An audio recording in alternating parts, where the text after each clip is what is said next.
Well, good morning, everybody, and happy expiration week. Welcome to the Locke in Your Success weekly trade and market update for, oh gosh, what day is it? It's St. Patrick's Day of 2014. Okay, before we get going, let's just quickly go over our disclaimers and just note that we're not broker-dealers or financial advisors, and we're not making any specific trade recommendations. The presentation is for educational purposes only and does use hypothetical trades, so please be aware of that. And be aware that sometimes, although we try to be as accurate as possible, sometimes live execution and so forth will vary. Also, the risk of loss in trading options can be substantial, so please be aware of all your risks prior to placing any trades. If you're watching this on YouTube or SMB, please come on over to our website, check out our programs, the M3 Bearish Butterfly ROCK and Group Coaching, and soon to be released M21 system, as well as the Trading Triangle Coaching Program.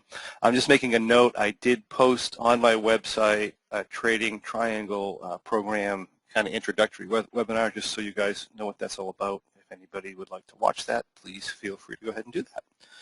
And while you're over at our website, you join our mailing list and get the free report, The 7 Secrets to Becoming a Successful Trader. And stay tuned for our programs currently in development. Okay, let's take a look at what's going on in the markets today.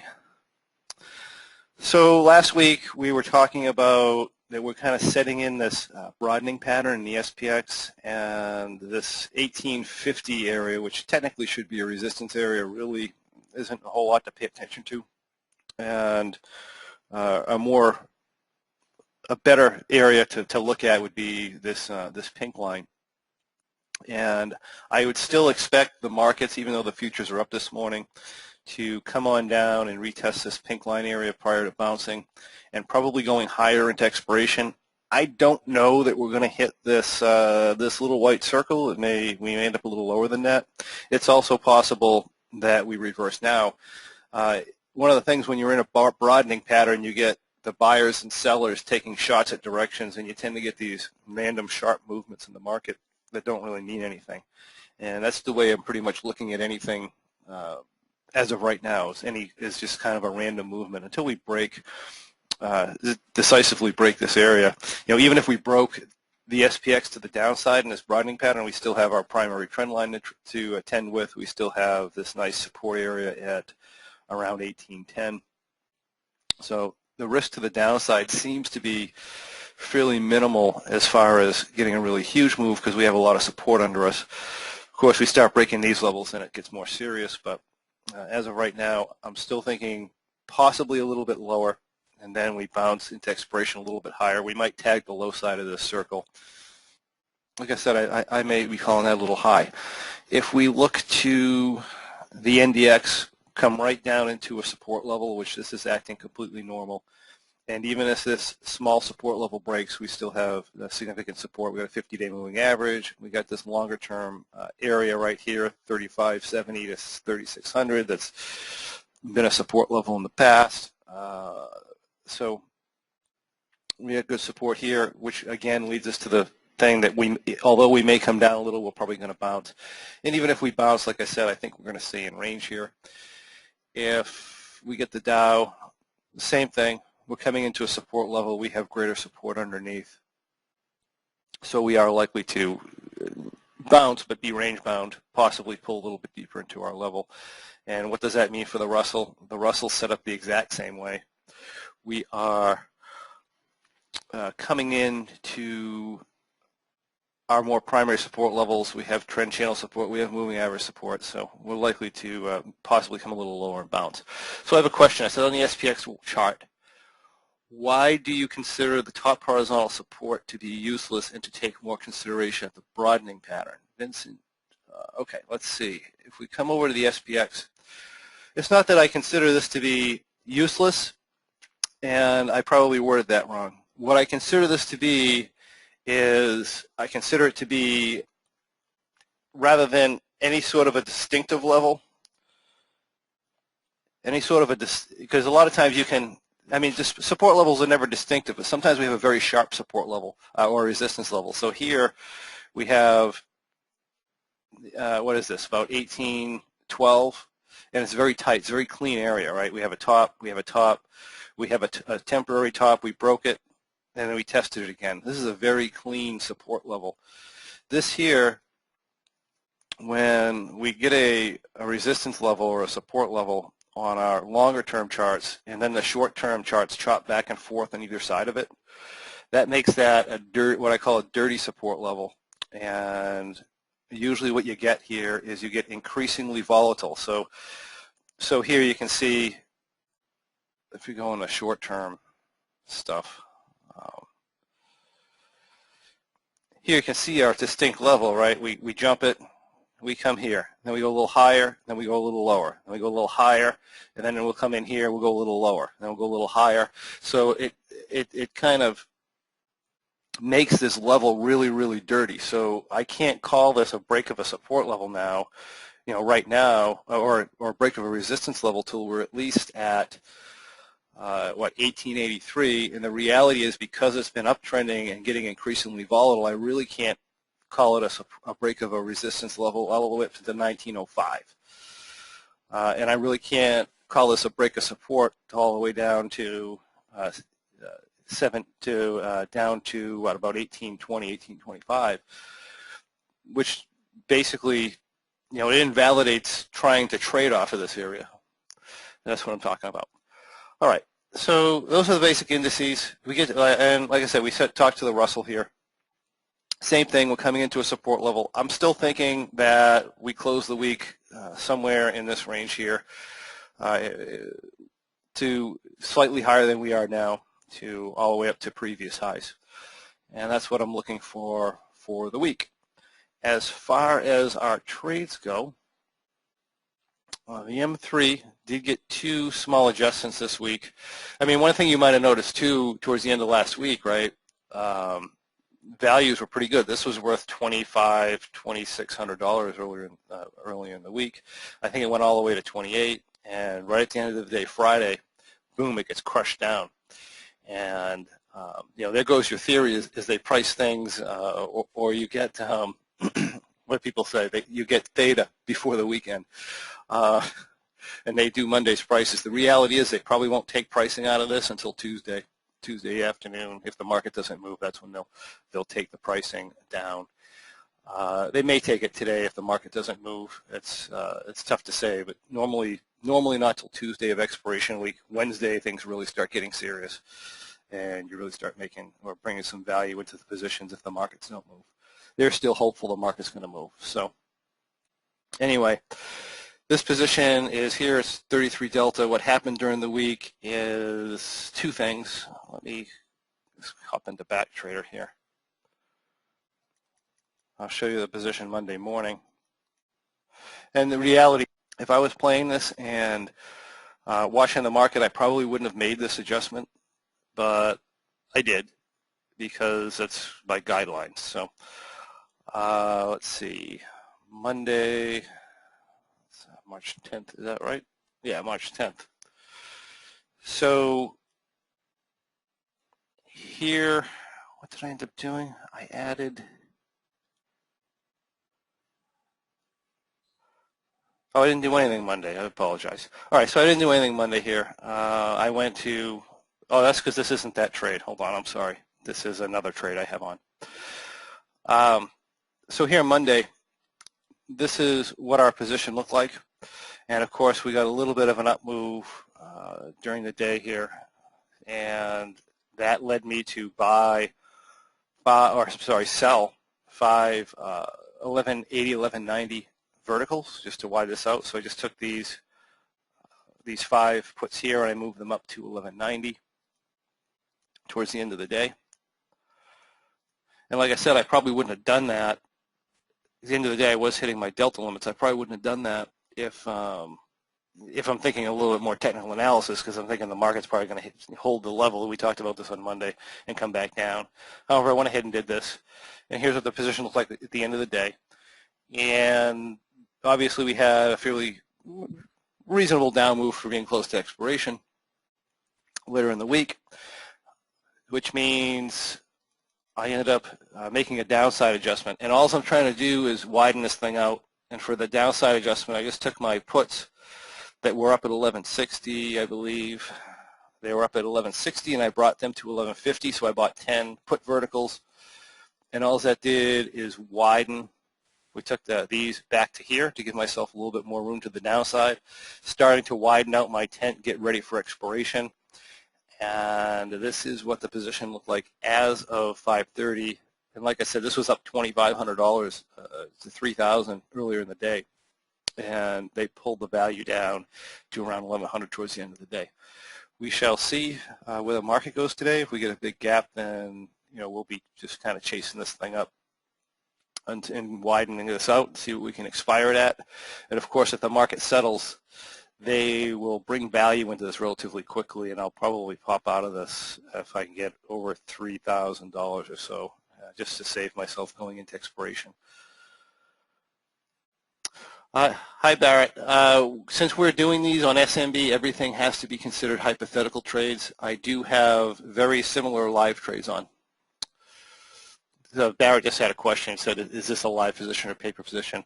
Like I said, since we're posting this in SMB, everything on SMB has to be hypothetical. So I have to change it somewhat or do a minor modification from my live position.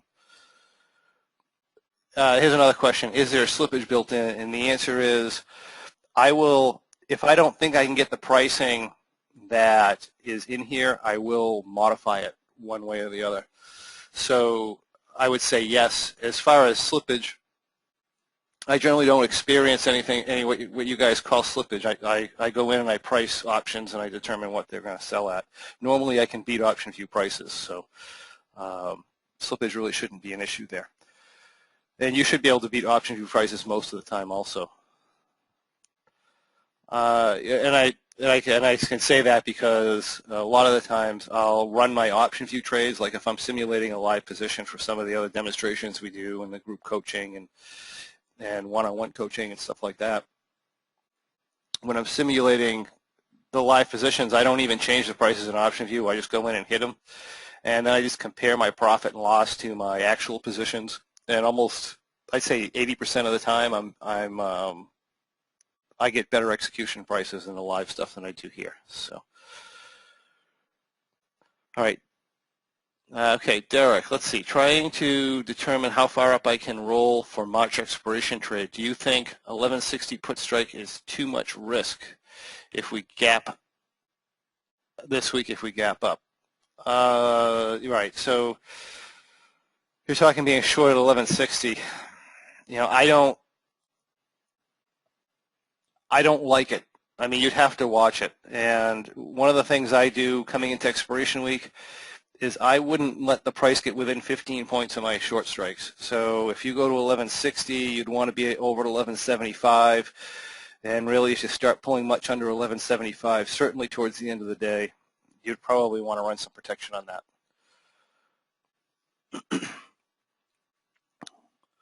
Okay, even in Russell. Oh, okay. So I think you're talking about whether you can, how you can fill in Russell. And like I said, we have this whole thing we go over in one-on-one coaching or some of the programs about how to determine mid prices.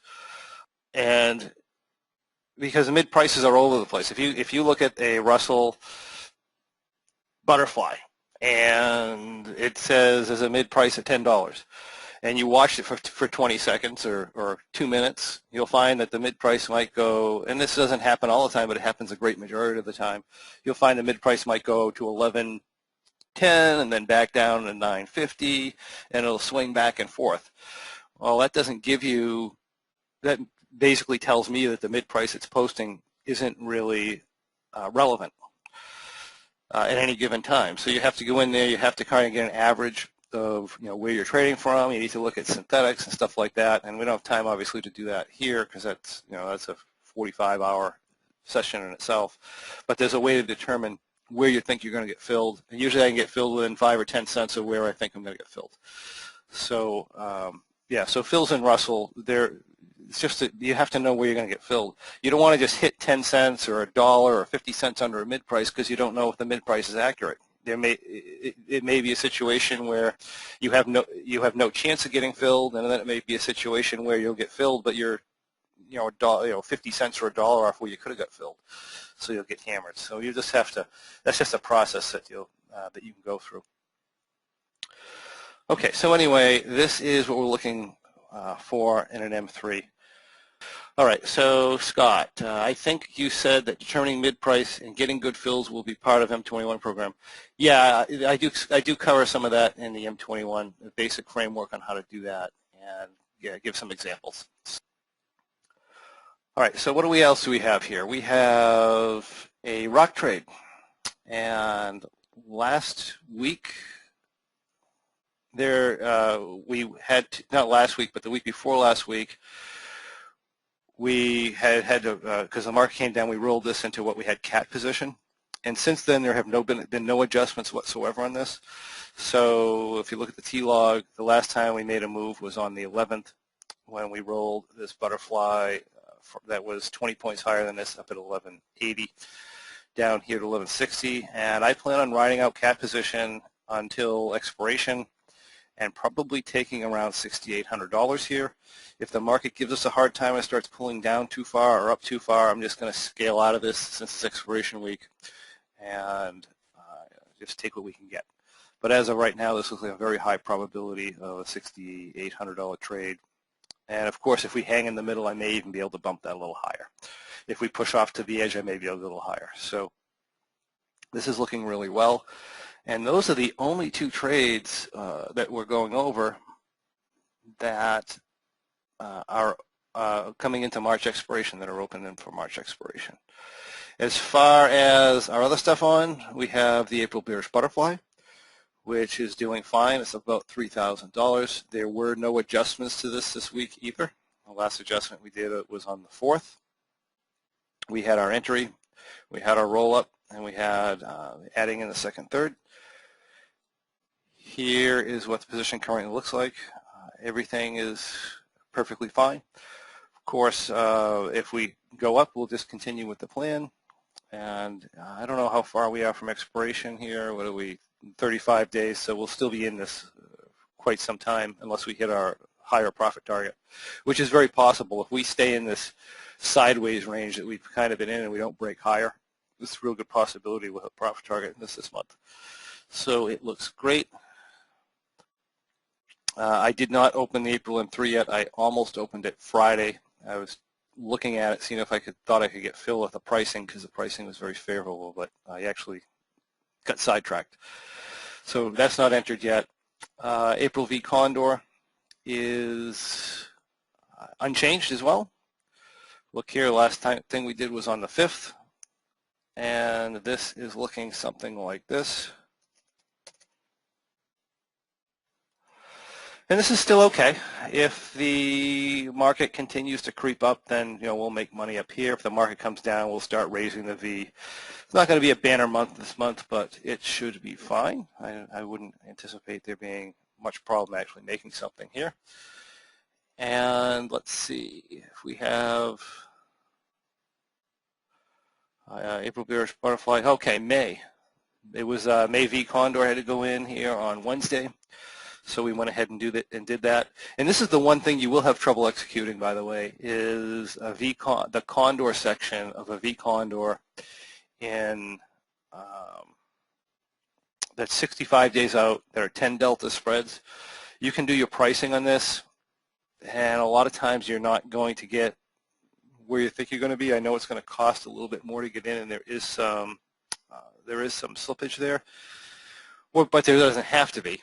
So by that I mean is I can say I want this Condor. In this case I did, let's just do the May V Condor.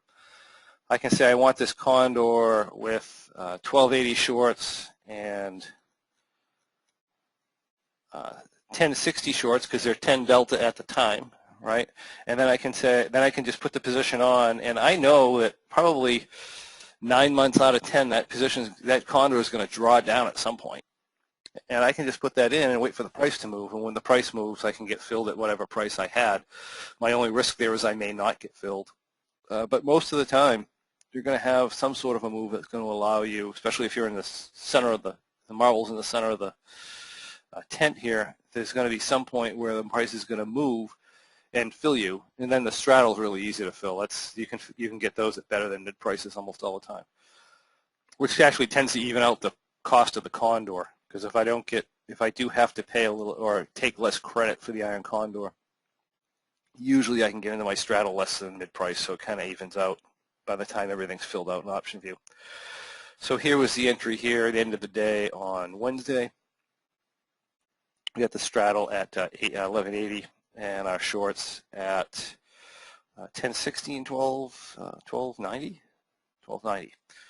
And by the way, I have a position on this very similar to this. This isn't the live position, and that's what I did. I put the condor order in. 2 days later, it filled at the price I wanted to fill at, and then I put the straddle in. And that's how you do stuff like that so you can get filled at good prices. And this position looks like this. So we're nice and wide. You know you're really wide when you have to put your interval at $15. Really nice possibility this month. I kind of like this position because unless the market crashes, this is going to be really good because the upside is definitely limited still, as far as I'm concerned. And as long as the downside holds, we have good support, then this should be pretty nice. If the market just sits here, then we just raise this up as we take less and less, as the gamma starts to flatten out. Okay, so that is all the positions as far as I know. If I missed anything, let me know. Okay, so first, let me talk about any thoughts on the March bearish butterfly. I entered, and this is another thing when you start timing stuff, right? I entered a March bearish butterfly the day we had this really big up move last Tuesday. And yes, it's early. However, when you look at the size of this up move, really, really nice entry point here. So I was in an 1190 butterfly, and as the market backed down, now it's sitting at 1180, so it's just perfect. That's the best way to enter it. What do I think of a March bearish butterfly? Well, we're at a support level. I'd be a little bit concerned about that. I don't think the market's going to run that high this month. I'm thinking, well, let's see. Actually, let me just look at this. If I want to plan safe, we run as high as 1280 for the next run. So 1280, that's going to give you a 100-point move. So from that context, I'm not that crazy about it because we're at a support level. If I didn't think, this is what I think is going to happen in the market.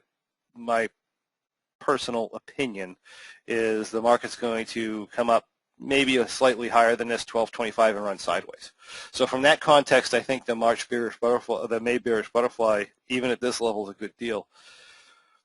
However, the market's been, it keeps doing what it's been doing. It keeps doing the runs. We're going 1280 relatively quickly when this thing starts to take off.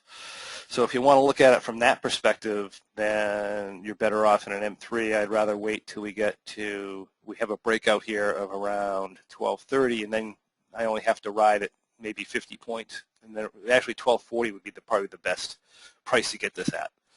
So if you went to 1240, if we happen to get to 1240, that would be a good opportunity to have bearish butterfly position on.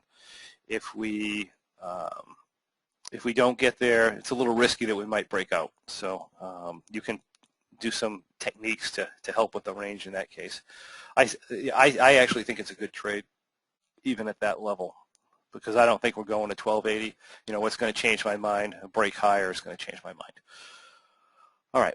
I have a small position, March bearish butterfly position, March, okay, in SPX. If I hold through expiration, okay, yeah, Ray, you won't be assigned. If you hold SPX through expiration, you're not going to be assigned. You're just going to be. They're going to give you whatever the value of the position is at whatever the settlement value is. One of the things you have to be aware of is that the close price on Thursday and even the opening price on Monday may not represent the settlement value. Sometimes the settlement values are going to be a little bit different than that. Although usually it's not too far off on the SPX from the opening value on Friday morning, but if it's a rocky opening, they can be significantly far from there. So, as far as being assigned, they don't assign the options. They're just going to exercise the options and give you the cash value or take the cash value, however you end up. Just be aware that the price can be different on Friday, so leave yourself some room. The SPX isn't as bad as the Russell. The Russell has 2,000 stocks to open in the morning, and some of them don't open until like 11 o'clock, and some of them are these small companies, and it can really throw the values out, your expiration settlement value out from where you are. The SPX is a little tends to be a little bit closer, and that's less prevalent. Okay, and then it's just a comment from Andrew just saying May price and delta seem quite good. Yeah, the delta theta ratio is good on the bearish butterfly for May. I don't know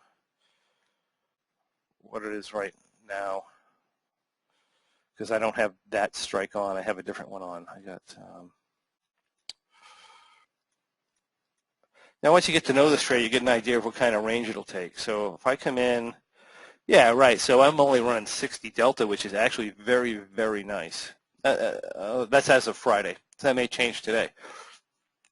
That's very, very nice. That means you probably could withstand the 100-point range. You'd be drawn down quite a bit, but if we had a quick 100-point upshot with a bearish butterfly starting out with 60 delta, if you manage it right, you could probably, it'd be a tough run, but you could probably run to 1280, and you'd be down pushing your maximum loss number, which was my only concern. But usually minus 60 delta is a really nice delta to enter this trade. The only thing I don't really like is the price level and the fact. I think in a more normal market, I'd probably go ahead and enter this. The bulls have just been so darn strong, and when they come in, they just they take off. So that's my only concern there. But from a mechanical point of view, from the trade as it is, this is a really nice looking graph. Matter of fact, if I want to go into the ROCK trade today, I'd probably have to go into an M3 because the volatility is low, because they're thinking the market's going to move. Remember, though, prices were depressed on Friday afternoon, and when prices get depressed, it gives you a false flat delta number too. So just keeping that in mind. So yeah, I do like that a lot. All right, if there are no further questions, I think we are done for the day. I'd like to thank everybody for joining me, and good luck in the expiration week, and we'll see you next week. Thank you and goodbye.